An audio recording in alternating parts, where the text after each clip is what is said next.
দিশরার JS hospital এবং Falta JIS nursing ইনস্টিটিউটের adviser হিসেবে আমাকে নির্বাচিত করা হয়েছে। এর জন্য আমি অসংখ্য ধন্যবাদ জানাবো জাহিদাকে এবং আমার বড় ভাবি নাসিমা খাতুন শেখকে। এখন থেকে সুন্দরভাবে আম্পা পরিবারের যত পেশেন্ট আছে তারা অনেক রকম ফেসিলিটি পাবে।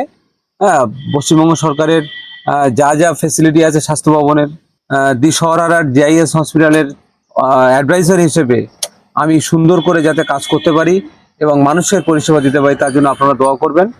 আসসালামু আলাইকুম। আজকে আমার ফ্যান্স ক্লাবের পক্ষ থেকে আম্পা পরিবারের ক্যামেরায় আপনাদেরকে একটা মেসেজ দিচ্ছি। বিশেষ করে ধন্যবাদ জানাবো আল্লাহ জাহিল ইসলাম সাহেব, দিশরার জেএস হসপিটালের প্রতিষ্ঠাতা। এতদিনের পর আম্পা পরিবার থেকে আমি নিজে কিছু পেলাম। আমার বড় ভাবি নাসিমা খাতুন শেখ অর্থাৎ জাহিদার স্ত্রীকে আমি অসংখ্য ধন্যবাদ জানাবো। আমার আম্পা পরিবারের যে মানুষের পরিষেবা, মানুষের বিপদের সমস্যার পাশে দাঁড়ানোর জন্য আমি স্পেশাল একটা গিফট পেলাম আজকের। দিশরার জেএস হসপিটাল এবং ফলতা জেআইএস নার্সিং ইনস্টিটিউটের অ্যাডভাইজার হিসেবে আমাকে নির্বাচিত করা হয়েছে। এর জন্য আমি অসংখ্য ধন্যবাদ জানাবো জাহিদাকে এবং আমার বড় ভাবি নাসিমা খাতুন শেখকে। এখন থেকে আম্পা পরিবারের যত পেশেন্ট আছে তারা অনেক রকম ফেসিলিটি পাবে। হ্যাঁ, পশ্চিমবঙ্গ সরকারের যা যা ফেসিলিটি আছে স্বাস্থ্য ভবনের, এছাড়া আদার্স মানুষের যে পরিষেবা আমরা দিয়েছি।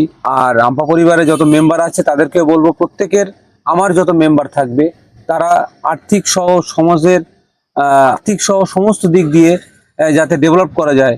আমি যেমন আমাকে যেমন আল্লাহ একটা জায়গা দিল, ভালো পজিশন দিল, তাদেরকেও ধীরে ধীরে আমি একটা জায়গা যাতে নিয়ে যেতে পারি, এটার জন্য আপনারাও দোয়া করবেন।